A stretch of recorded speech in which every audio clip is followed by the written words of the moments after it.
आपने बुलाया सर? हाँ, इधर आइए मेरे पास। जी सर। सर नहीं, सोनू बोलो पापा। अच्छा, आप इस कुर्सी पे बैठ जाइए। मैं इस कुर्सी पर कैसे बैठ सकता हूँ? क्यों पापा? और आप इतना झिझक क्यों रहे हो? यह आपके बेटे की कुर्सी है, इस एरिया के नए डिप्टी कलेक्टर की कुर्सी। इसलिए आप कोई चिंता मत करिए, बैठिए इस पे। नहीं, मैं किसी चिंता या डर की वजह से मना नहीं कर रहा हूँ बेटा। इस कुर्सी की जिम्मेदारी, मर्यादा और पद का भार है, इसलिए मना कर रहा हूँ। आप और आपके उसूल दोनों को समझ पाना बहुत मुश्किल है पापा। बेटा, तो डिप्टी कलेक्टर आज लगा है, लेकिन मैं यहाँ 30 साल से चपरासी की नौकरी कर रहा हूँ।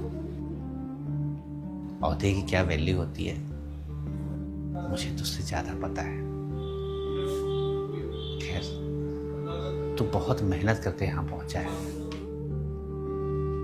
तो इस कुर्सी पर बैठने का असली हकदार तू है। यहाँ बैठ और दिल लगाकर अपना काम कर।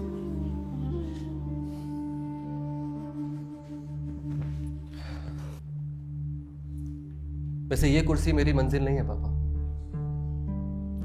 मुझे इससे भी बड़े ओहदे वाली कुर्सी चाहिए,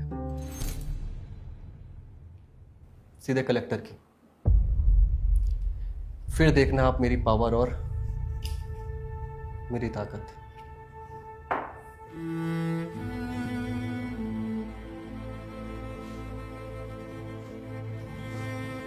मुझे तेरी काबिलियत पे पूरा भरोसा है बेटा, और मैं ये भी जानता हूं कि अगर तूने कहा है तो करके दिखाएगा। लेकिन उससे पहले मेरा एक छोटा सा सवाल है तुझसे। हाँ पूछो पापा। तो इस दुनिया में सबसे ताकतवर आदमी किसे मानता है? इस समय तो वो मैं ही हूं पापा।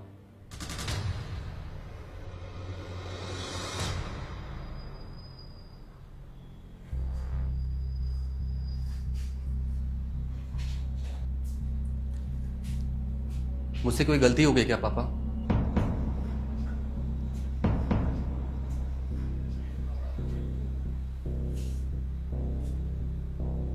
गलती नहीं, घमंड हो गया तुझे,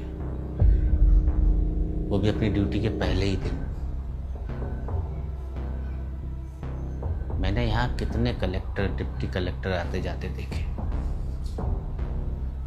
लेकिन इतनी जल्दी कुर्सी का ऐसा नशा किसी को होते नहीं देखा। पापा, मैं आपकी संतान हूं, मैं भला घमंडी कैसे हो सकता हूं? वही सोच के तो मैं हैरान हूं बेटा। तू डिप्टी कलेक्टर क्या बना, अपने आप को दुनिया का सबसे ताकतवर आदमी मानने लग गया। अच्छा रुको पापा, मैं आपकी बात का जवाब दोबारा देता हूं।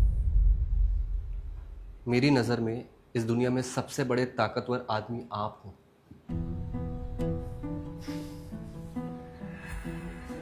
पहले घमंड भरी बातें कर रहा था, अब मेरे साथ मजाक कर रहा है। हाथ छोड़ मेरा, जाने दे मुझे। पापा, ना मैं पहले घमंड कर रहा था और ना अब मस्खरी कर रहा हूं। और आपके सामने मेरी इतनी मजाक हो सकती है क्या?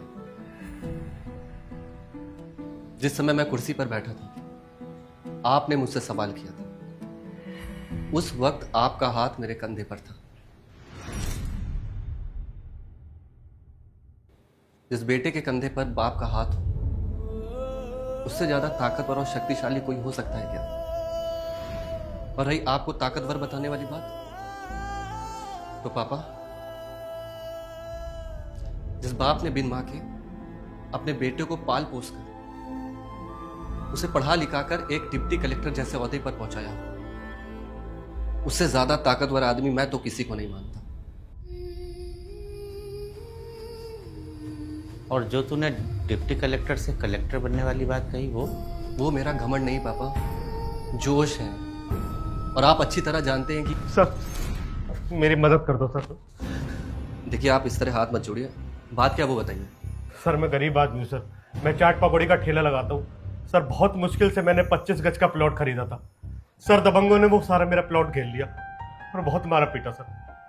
अब मैं पुलिस में भी कंप्लेंट कर रहा हूँ तो पुलिस मेरी कंप्लेंट नहीं ले रही सर। मैं कलेक्टर साहब के पास भी गया था लेकिन कोई मेरी सुनवाई नहीं ले रहा सर। मैं आपकी मदद ज़रूर करूंगा, आप अंदर आके बैठिए।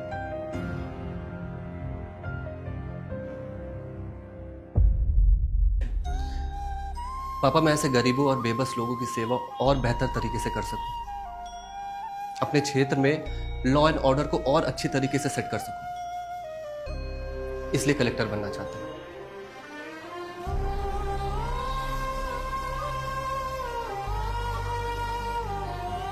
दिल लगा कर काम कर बेटा।